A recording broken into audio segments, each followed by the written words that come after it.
Alma Angeles, and you're watching Eagle News International. On tonight's headlines.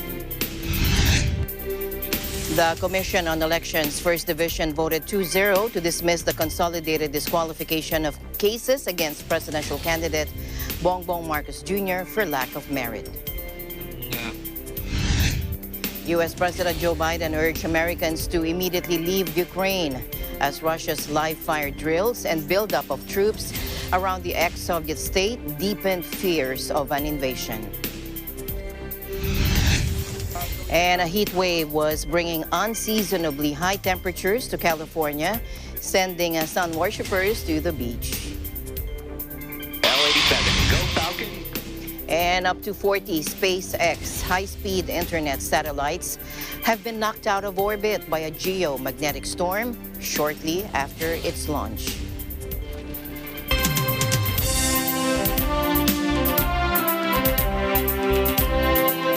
First in our news, the Commission on Elections, or Comelec, First Division, voted 2-0 to dismiss the consolidated disqualification on cases against presidential candidate Bongbong Marcos Jr. for lack of merit. In an interview with Net25's ASPN earlier, Comelec spokesperson James Jimenez explained that Commissioner Rowena Guanzon's opinion has no bearing on the actual decision of the Comelec First Division on the disqualification case against Marcos. To recall, Commissioner Guanzon defied convention by releasing her separate opinion ahead of the main decision of the poll body's First Division on the consolidated disqualification on the case against Bongbong Marcos. Again, let's listen in. Yes po. Yes, nagkaroon ng decision yung First Division natin at sinasabi na base doon sa petition, yung petition wala namang tinuturong dahilan kung bakit kailangan i-disqualify ang kandidatong Ferdinand Marcos Jr. No? And of course, there's a lot of controversy about that. I can understand. Go ahead, sir. Para malinaw yung nire-reactan ko. Kasi mahirap mag-assume. Una po, mali po na sabihin na invalid yung separate opinion ni Commissioner Guanzon.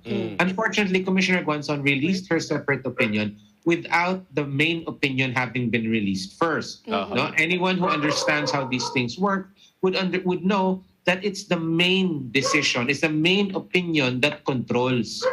Because remember po, yung ating separate opinion ay kumbaga opinion nung isa na hindi sumasang-ayon siguro dun sa main decision, one way or the other. But it is not, ultimately, it is not what the main decision is going to be about. Yung main decision is a separate thing. And yun ang magkocontrol sa kaso. So, sabihin natin naglabas ng separate opinion, anong impact nun? Walang impact yun. Kasi opinion niya yun. Hindi yun ang opinion ng First Division. Okay? Ang opinion ng First Division is the main opinion, and if it's a majority, then it's the majority opinion, right? So the separate opinion means nothing. It is only the opinion of the one who wrote it. Now, sometimes nag-agree siya, which is good. And sometimes nagdi-disagree siya, which is also good. Because what it does, it shows that individual commissioners have their independent opinions. And that's not wrong because that's the second point you were making, no? Na dapat magkakatugma-tugma sila. Hindi po. Walang ganyang requirement. Walang requirement of unanimity. In fact, some would argue na it's better nga kung may kanya-kanya silang opinion. Nakikita mo kasi yung independence ng commission in that regard. So again, in the decision penned by Commissioner Aimee P. Feralino and signed by Comelec Commissioner Marlon Casquejo, the First Division said the petitioners failed to prove that the Court of Appeals penalized Marcos with perpetual disqualification from public office for his several counts of tax violation. It said the consolidated case didn't show any proof that Marcos was convicted for a crime involving moral turpitude, citing the Supreme Court ruling on the case of Philippines versus Ferdinand Marcos and Imelda Marcos. Now, only one case against the presidential candidate remains pending with the Commission on Elections.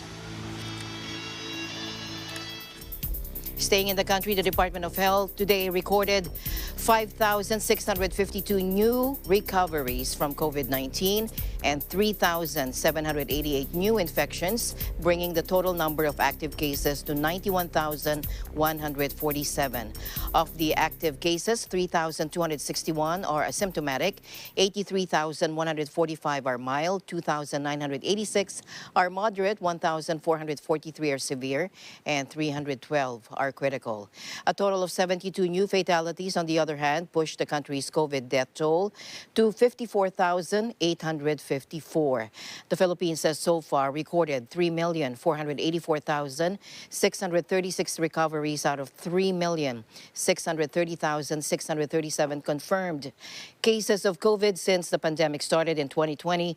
The positivity rate is at 14.7% based on the 32,795 individuals tested on February 9.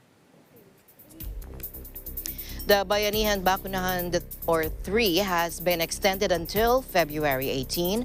Following the initial rollout success on Thursday, the Department of Health said over 660,000 Filipinos nationwide were vaccinated on the 10th of February alone, at least 442,346 of which received primary doses. A total of 219,972 booster shots were also administered, and as this developed, Health Undersecretary Maria Rosario Vergere said the pediatric inoculation would continue in the 56 dedicated vaccine sites for children. Again, let's listen in. Hindi maapektuhan yung ating pagbabakuna ng 5 to 11. Sinadya po natin that we have specific vaccination sites for our 5 to 11 years old dahil ayaw po nating hahalo sila dun sa ating 12 years old at pataas para maiwasan din po ang mga vaccination errors. So this will not affect our 5 to 11 years old program for vaccination. Magtutuloy-tuloy po in parallel, pareho po ito, yung Bayanihan Bakunahan Program 3 at saka yung ating Rest Bakuna Kids for 5 to 11 years old. And she encouraged the public, particularly parents and guardians, to support the vaccine rollout.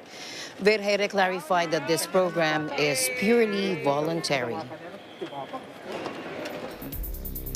Meanwhile, Health Department spokesperson Maria Rosario Vergere said the Philippine government is not yet ready to remove the testing and masking mandate like other countries are now doing. She also said that mask wearing will probably be the last mandate to go. Let's listen in. Tayo po ay magta-transition towards this new normal na gusto natin, pero kailangan na andyan pa rin yung mga safeguards natin. Dahil alam natin na even in an endemic state, katulad ng pagpapaliwanag ko, ang virus naman po ay hindi mawawala dito sa atin. It's going to continue to be with us, and even meron pa tayong uncertainty kung magkakaroon pa ng mutations and new variants in the future. So I think safeguards should still be there. Kung magkakaroon man tayo ng pag-transition and easing of restrictions, I think the mask mandate will be the last to go because it will protect each and every one of us kung sakasakali, and also not just for COVID-19 but for the other respiratory infections also. So it's very important. Yung healthcare capacity rin natin is not as big as a lot of these other countries that are already getting rid of their masks. So we need to be a little bit more cautious para hindi tayo mag-backslide. But having said that, towards the end, and as you, Secretary, said, this may be one of the last things that we'll remove. Even that will be gradual. Siguro sa outdoors, mawawala siya before sa indoors.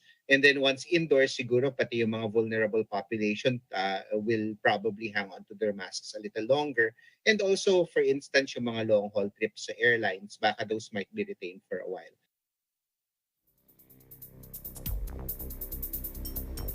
Meanwhile, trucker-led protests against coronavirus restrictions in Canada shut down another U.S. border crossing as copycat movements gathered steam overseas, and Washington called on its northern neighbor to use federal powers to end the blockades.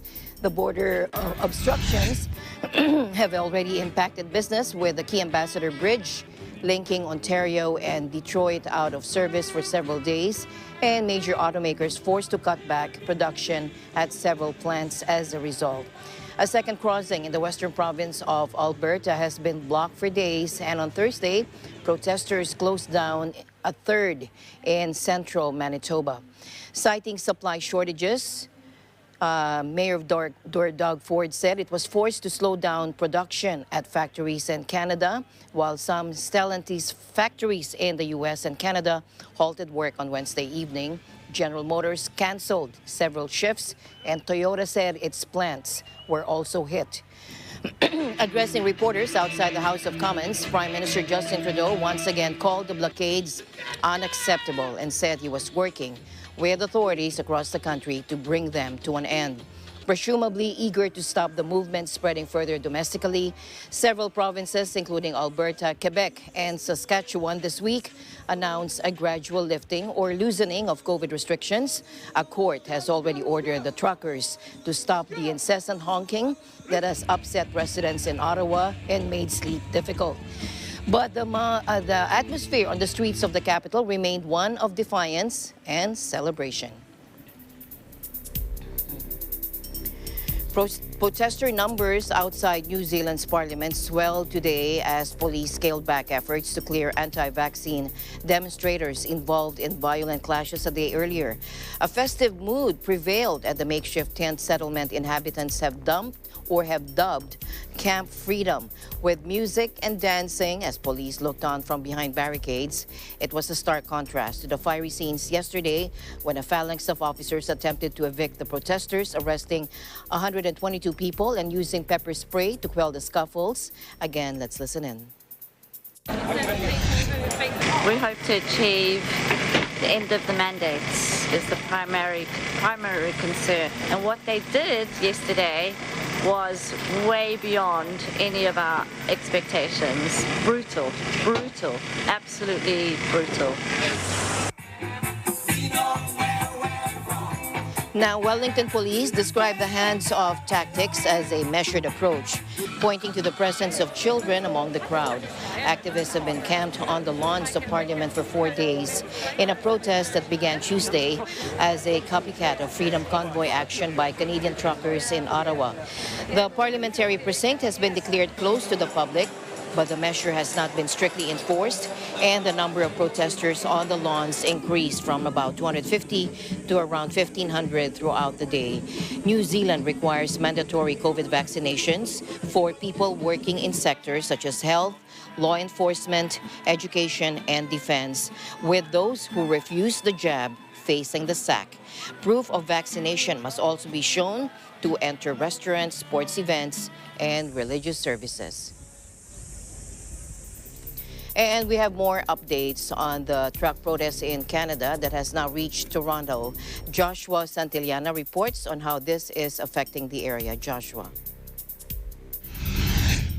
Last week, on Saturday, February 5th, Toronto saw a mass protest organized by the same group protesting in Ottawa, known as the Freedom Convoy. The trucking convoys are known to be moving across the country, aimed to protest against the mandate the Canadian government announced on January 15 of COVID-19 vaccine requirements for all truck drivers entering Canada by land. The protesters gathered in downtown Toronto, causing major roadblocks in the city. Traffic was not the only issue. Several Torontonians took to Twitter to express their concern with the level of noise the protest would cause, as many hospitals are situated in the downtown core. Vice Chairman of Eurasia Group, Gerald Butts, posted a photo saying, "Many of the buildings you see are hospitals, full of sick kids, cancer and cardiac patients. Blowing horns all night would do harm to people." Many healthcare workers were advised to make sure they were not identifiable as healthcare workers outside of the hospital in order to ensure their safety. A report made by the Toronto Police Operations states that amidst the demonstration, an individual was arrested for assault with a weapon by throwing feces at another person. The anti-mandate protest was met with a counter-protest with a group consisting of healthcare workers and their supporters.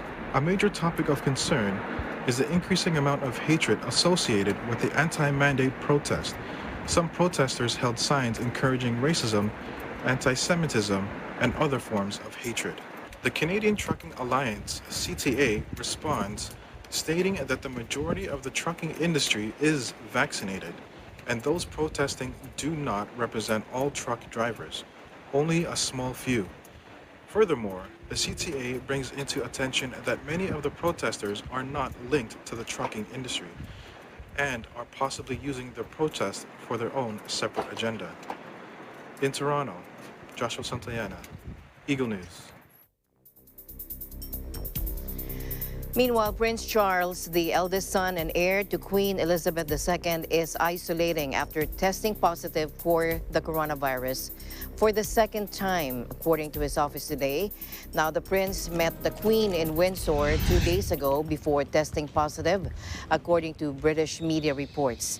But the 95-year-old monarch is not currently displaying any symptoms, an unnamed royal source told the Domestic Press Association news agency. Buckingham Palace did not say whether the Queen had tested positive or negative for the virus. The 73-year-old prince first tested positive in March 2020 and subsequently spent around a week isolating at the Queen's Balmoral estate in Scotland. Charles met several people at a reception in the British Museum on Wednesday, including Finance Minister Rishi Sunak and Interior Minister Priti Patel. His staff said that the prince's second bout of coronavirus was discovered after a routine test. He has been fully vaccinated against COVID-19. And the news continues here on Eagle News. We'll be right back.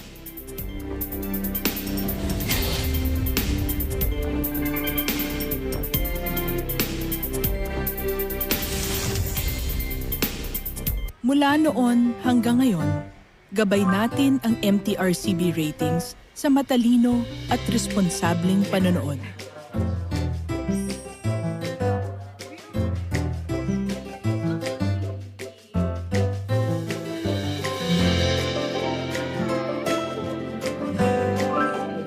Sa tamang pagsunod sa MTRCB ratings, ginagawa nating ligtas at makabuluhan ang panonood ng bawat miyembro ng pamilyang Pilipino. Lumipas man ang panahon, hanggang may pamilyang Pilipino, andyan ang MTRCB.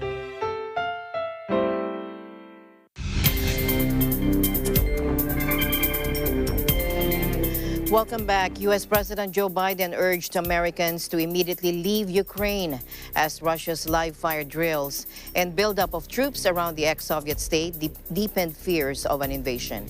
Take a look. To the Americans who are currently in Ukraine, should they leave the country? I think it'd be wise to leave the country. I'm not talking about our diplomatic corps. I'm talking about Americans who are there. I hate to see them get caught in a crossfire if, in fact, they did invade. And there's no need for that. And if I had anyone there, I'd say leave. This is a dangerous moment for European security. The number of Russian forces is going up. The warning time for a possible attack is going down. NATO is not a threat to Russia, but we must be prepared for the worst. Now, Western leaders have been shuttling to Moscow in an effort to keep the lines of communication open, giving Russia a chance to air its grievances about NATO's expansion into Eastern Europe and ex-Soviet states. But they have also sought to project their resolve in the face of what is Russian escalation, an already tense situation.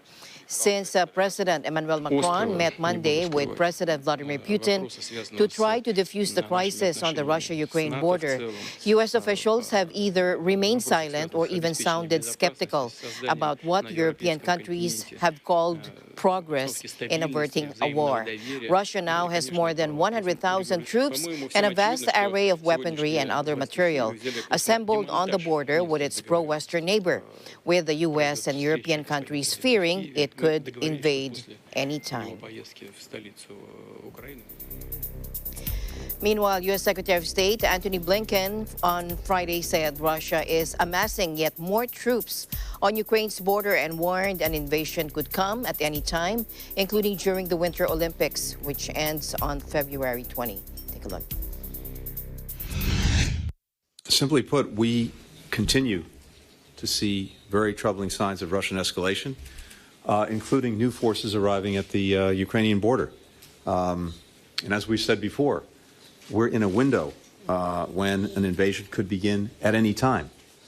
To be clear, that includes during the Olympics. We're continuing to draw down our embassy. We will continue that process.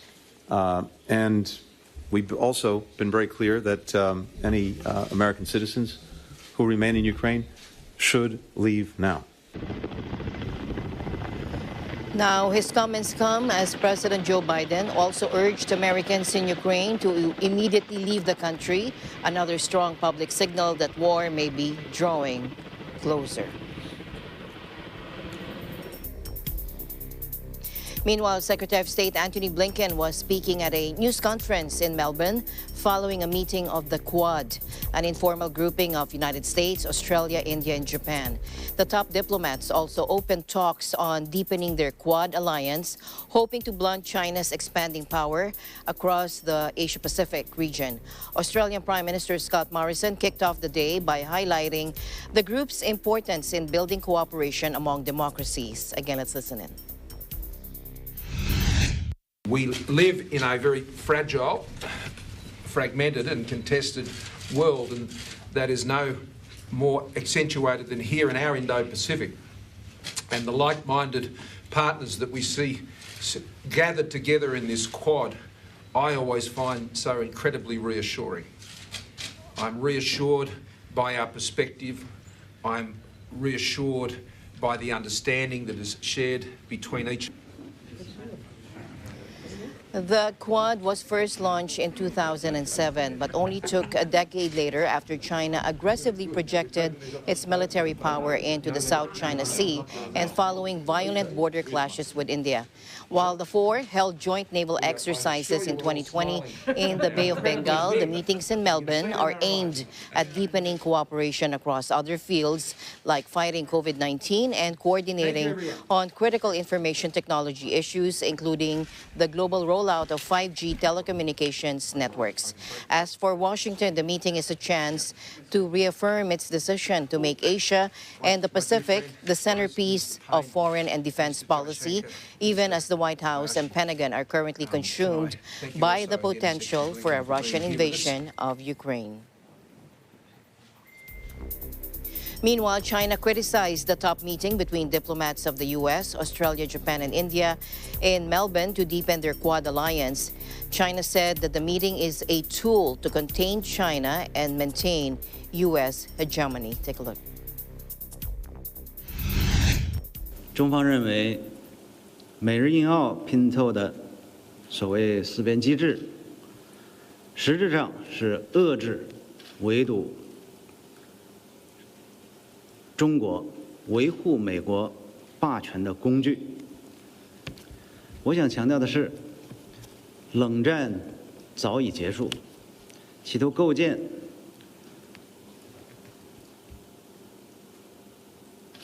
遏制中国的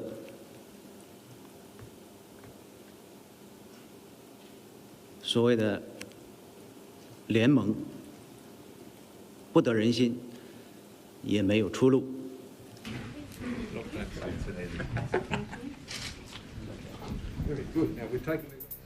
Meanwhile, the UN's top court on Wednesday ordered Uganda to pay the Democratic Republic of Congo $325 million in reparations over a brutal war 2 decades ago, just a fraction of the $11 billion demanded by Kinshasa.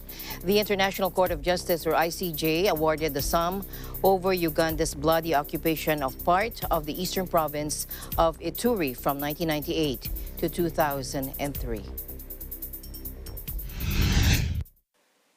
The court then sets out the total amount of compensation awarded to the DRC, which is $325 million US. This global sum includes $225 million US for damage to persons, $40 million US for damage to property, and $60 million US for damage related to natural resources. The court observes that the evidence before it Notably, the mapping report demonstrates that a large number of civilian casualties occurred in the DRC between 1998 and 2003, and that a significant part of these casualties can be linked to internationally wrongful acts of Uganda. However, there is insufficient evidence to support the DRC's claim of 180,000 civilian deaths for which Uganda owes reparation. C'est une très bonne justice que nous accueillons. C'est des choses qu'on peut même applaudir parce que les Ougandais sont conscients qu'ils ont volé nos biens. Et aujourd'hui, ils doivent restituer ces biens-là. Parce que l'Ouganda a été condamné, c'était un motif de fierté pour nous parce que cette condamnation va dans le sens de la dissuasion de tout autre État qui tenterait de mener des activités militaires sur un autre État indépendant, ça son accord. Mais la désolation, parce que le montant pour lequel l'Ouganda a été condamné, 325 millions, c'est un montant très minime parce que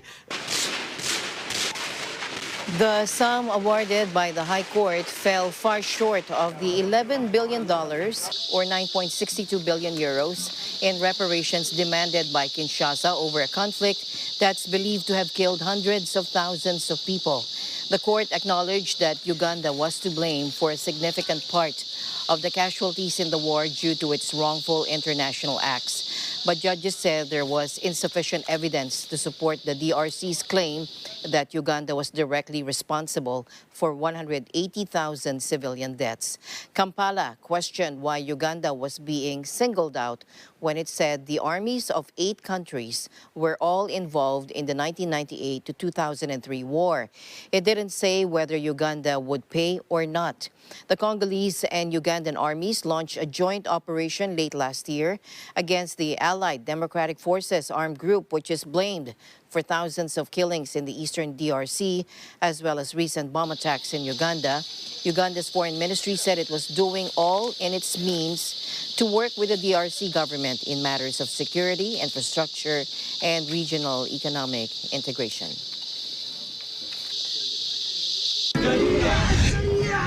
Meanwhile, South Sudan risks a return to war, that according to the United Nations warning this today, with outbreaks of inter-ethnic violence and political infighting threatening to undo even the limited progress made in implementing its lumbering peace process. The world's newest nation has suffered from chronic instability since independence in 2011, including a brutal 5-year civil war between forces loyal to President Salva Kiir and his deputy Riek Machar that cost almost 400,000 lives. The 2018 agreement, which ended the war, has been bedeviled by bickering between rival parties. Key provisions are yet to be implemented with less than a year left before the country is due to hold elections. The United Nations said the failure to form a unified Armed Forces Command, a key component of the peace deal, has created an environment in which violence remains rife. Meanwhile, 12 people were injured by falling debris as the Saudi military blew up a Yemeni rebel bomb-laden drone targeting an airport close to the border, according to officials. Fragments fell to the ground after the interception of the drone over Aba International Airport, which has previously been targeted in similar assaults by the Iran-backed insurgents. The Houthis claimed responsibility for the attack, and they said they had targeted an airport used for military action against Yemen, and they warned citizens to stay away from such sites. The U.S. was quick to condemn the attack and pledged to work with Saudi Arabia to hold the Houthis accountable. In recent weeks, the Houthis also launched deadly cross-border attacks, for the first time against fellow coalition member, the United Arab Emirates, after suffering a series of battlefield defeats at the hands of UAE-trained pro-government forces. 12 civilians were injured from flying debris, including from Bangladesh, India, Nepal, Sri Lanka, and the Philippines. This was a statement carried by the official Saudi press agency. 2 Saudi citizens were also among those hurt. Yemen's civil war broke out in 2014 when the Houthis seized Sana'a, prompting the Saudi-led coalition to intervene the following year to prop up the internationally recognized government. Hundreds of thousands of people have been killed directly or indirectly in the conflict, while millions have been displaced in what the UN calls the world's biggest humanitarian crisis.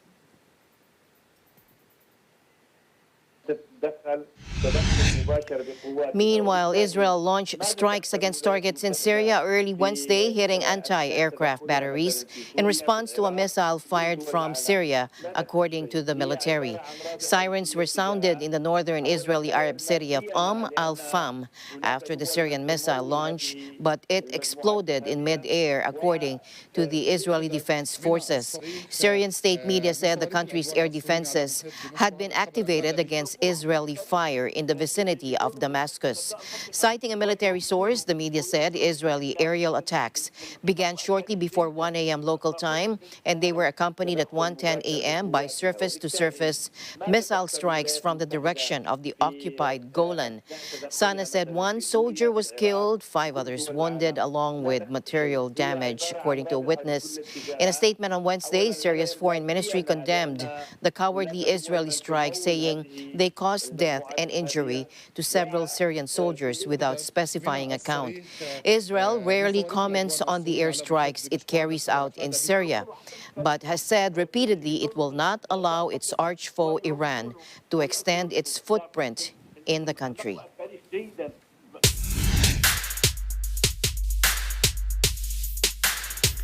A heat wave was bringing unseasonably high temperatures to California, sending sun worshippers to the beach, but also sparking a brush fire. Forecasters issued a heat warning for the most populous U.S. state through to Sunday, and they warned the mercury could hit a height of summer 90 degrees Fahrenheit in Los Angeles, well above the average for winter. Take a look. So we came down from Toronto. We're down here for the Super Bowl on Sunday. So it's like minus 15. There's about a foot or two of snow back home. It's pretty cold. It's nice to be down here. Yeah, it's great for February. And this happens like every 5 or 10 years. We get one of these heat waves, right, in the middle of winter. So it's a nice break. And the water's still cold. So I'm enjoying it while it lasts. It's ridiculous. Definitely climate change. I feel like even 2 years ago it was cold at this time of the year. No, it's unusual whenever it rains. So I always feel like it's always like this. That's why I live here. Compared to we are in really cold in New York, we're coming to for a vacation. It's really good to have it. It's a nice weather. But yeah, it's hot. It's California. California, in common with much of the western U.S., is enduring a historic drought and wild swings in weather that scientists say is exacerbated by man-made climate change. The heat was set to continue into the weekend when Los Angeles is due to host the Super Bowl, American football showpiece final. The previous hottest Super Bowl was in 1973, also in L.A., when players trotted out in balmy 84 degrees Fahrenheit conditions. In San Diego, near the Mexican border, temperatures were also expected to hit 90 degrees Fahrenheit. In Northern California, the UC Berkeley Laboratory in the Central Sierra region recorded another record Wednesday, 32 consecutive days without rain, the longest period without precipitation in winter. A wetter than usual December across the state had given hope that the years-long drought might be waning, but 2022 has been dry. Meanwhile, Australia officially listed koalas across a swathe of its eastern coast as endangered on Friday, with the marsupials fighting to survive the impact of bushfires, land clearing, drought, and disease. Take a look.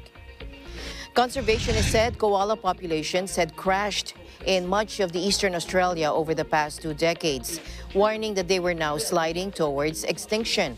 Environment Minister Susan Ley said she had designated koala populations as endangered to offer them a higher level of protection in New South Wales, the Australian Capital Territory, and Queensland.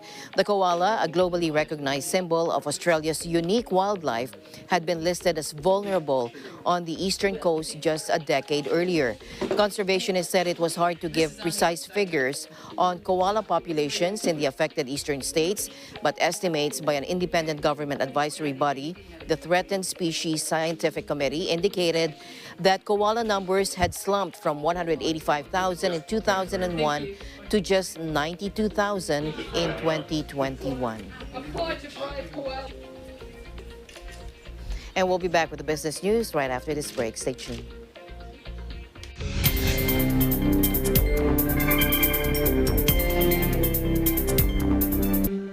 Alam namin ang iyong pagsisikap. Dama namin ang iyong mga sakripisyo.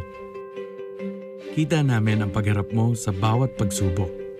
Kaya sa kabila ng mga hamon ng buhay, nandito kami para umalalay. Kasi katulad mo, gusto rin namin ang magandang bukas para sa kanya. Hatid namin ang dekalidad na edukasyon at makabagong pasilidad sa abot kayang halaga. Kaya huwag ka na mangamba. Sasamahan ka namin tuparin ang mga pangarap niya.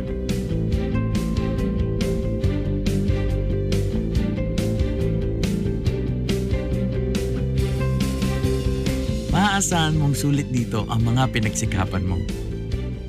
Sa aming mga makabagong pasilidad at sistema ng edukasyon. May lalabas natin ang angking talino at mga kakayahan niya. Kahit sa munting halaga, makakasiguro ka na makakasabay siya sa mabilis na pag-ikot ng mundo. Sa New Era, karamay mo kami sa bawat hamon. Kaagapay mo kami sa bawat hakbang. Kasama mo kami sa bawat ngiti at tagumpay.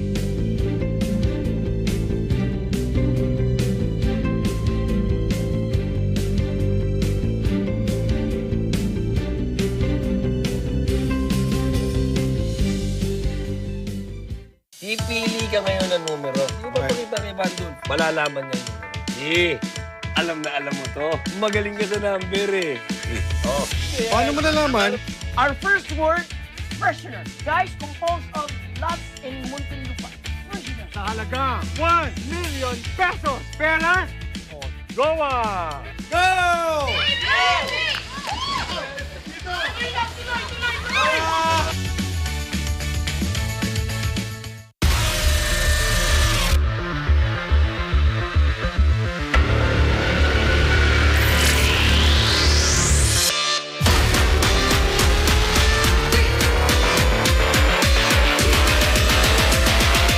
Welcome to Mobile Legends!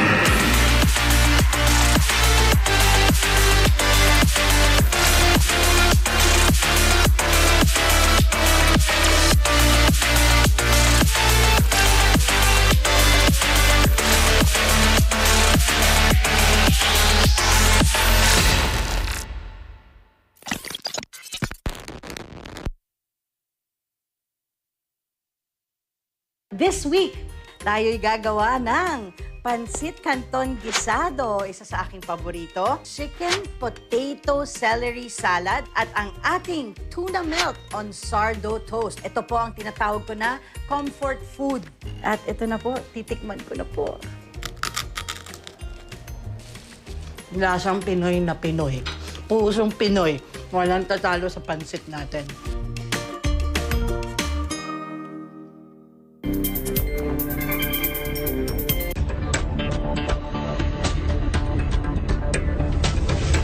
Welcome back. Malacanang is confident the country's employment rate will rebound during the first quarter of the year as the government eases the alert level in the National Capital Region and other parts of the country.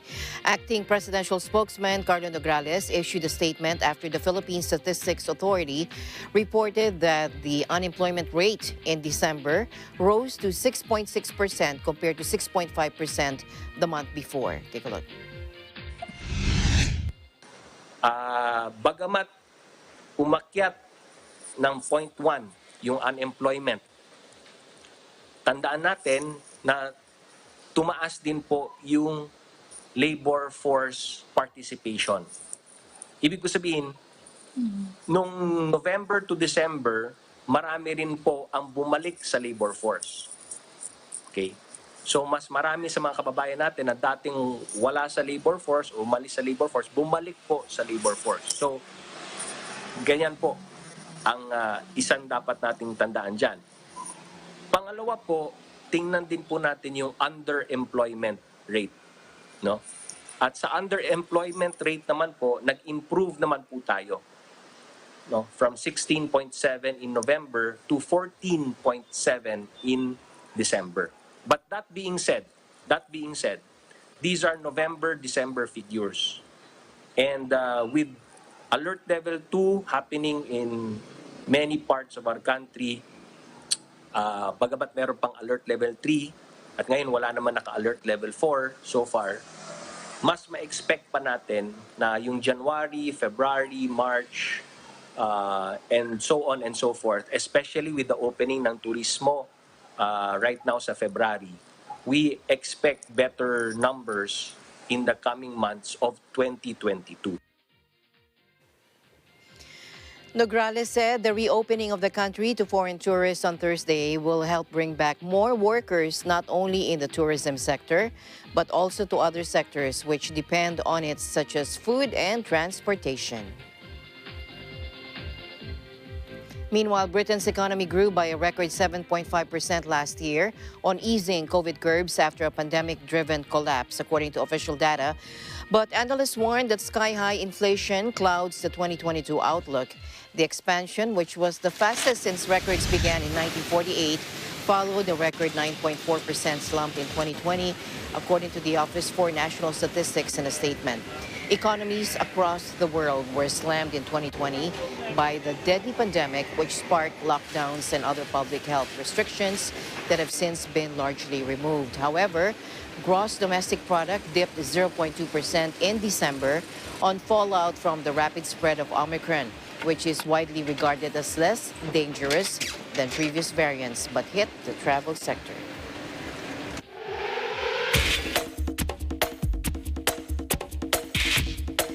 Russian skating sensation Kamila Valieva failed a drugs test in December, according to games testers, confirming this today, and the IOC is now appealing against Russia's decision to allow her to continue competing in Beijing. The 15-year-old played a starring role in helping the Russian Olympic Committee win the figure skating team gold on Monday. On Friday, soon after she was seen practicing at the rink in Beijing, the International Testing Agency publicly confirmed that traces of the banned substance trimetazidine were found in her sample. Trimetazidine is a metabolic agent used for the treatment of angina and vertigo, but it is banned by the World Anti-Doping Agency because it can increase blood flow efficiency and help endurance. The Russian Anti-Doping Agency, or RUSADA, suspended her and then lifted the ban, enabling her to continue at the Beijing Games. But now the International Olympic Committee says it will challenge the decision to lift her suspension. The case will be decided by the Court of Arbitration for Sports before January 15, when Valieva is scheduled to take part in the individual events at the Olympics, the International Testing Agency said in a statement.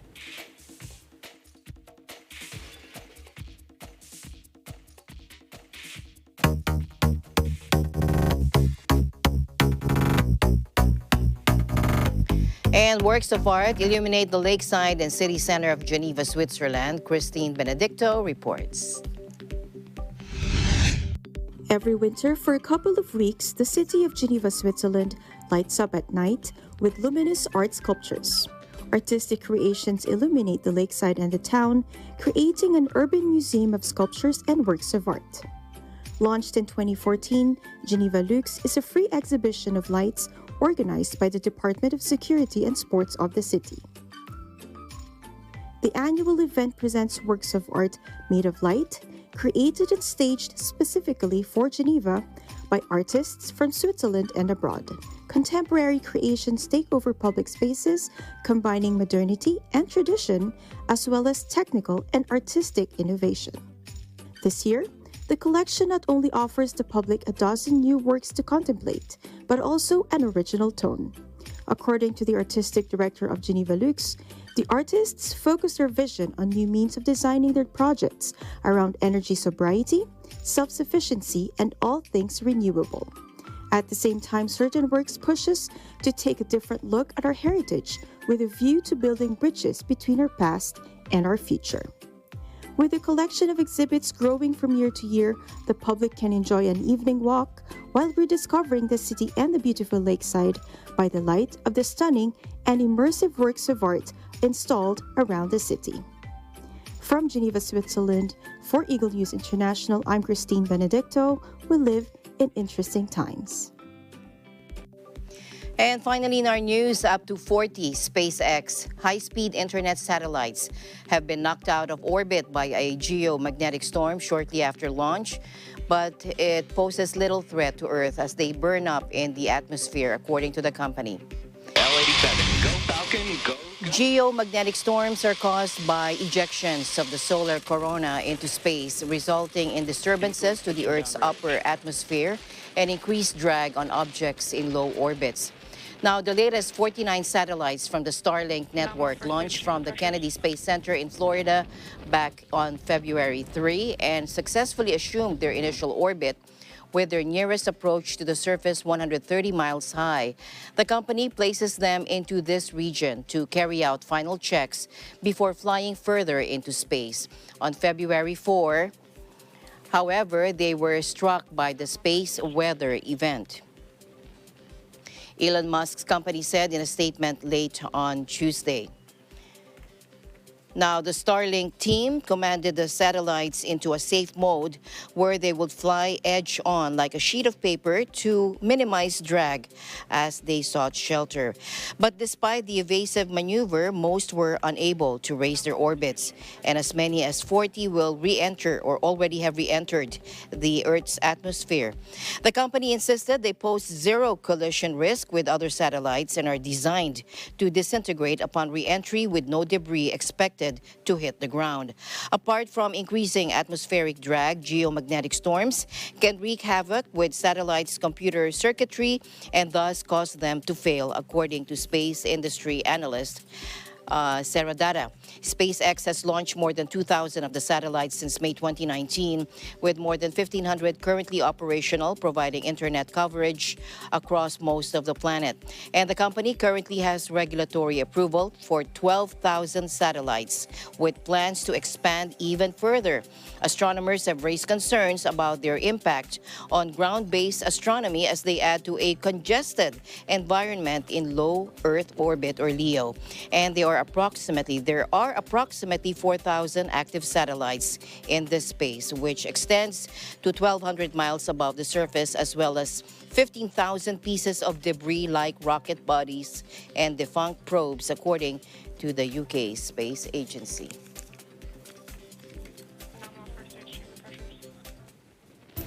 And as always, I'll end the day on a thoughtful note. Our ability to look back and smile at our past is proof that God's plan is to keep us moving forward.